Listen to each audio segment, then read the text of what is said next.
Encik Syafiq, tengok bagaimana sebenarnya peranan mutawif kita ni dalam membimbing jemaah umrah.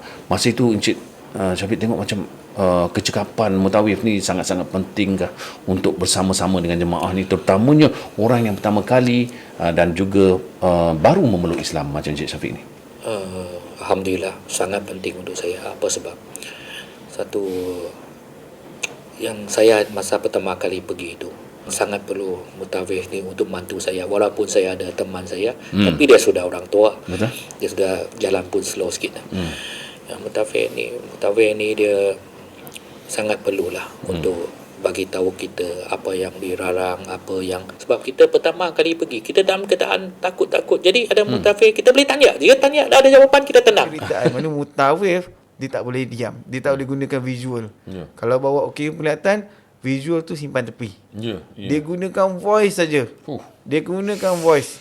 Ceritalah, tak kisahlah dia nak cerita macam mana kaedah pun, yang penting teknik penceritaan dia mesti sampai. Untuk dia menggambarkan Kaabah ni ada tulisan sulam-sulam lah. Kena-kena macam tu. Sebab saya jumpa Ustaz dah pegang ketua cawangan di travel betul macam mana begitu cepat. Itu yang kita nak tahu tu. Okey.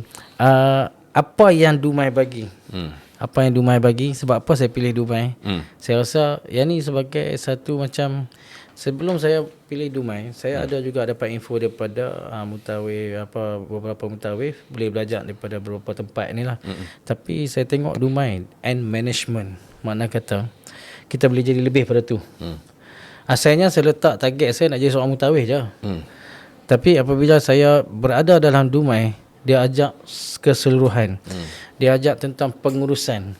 Bukan sekadar nak uruskan satu syarikat travel, tapi dia ajak macam mana nak uruskan cawangan, dia ajak macam mana nak uruskan staff, macam mana nak uruskan etika. Semua dia ajak.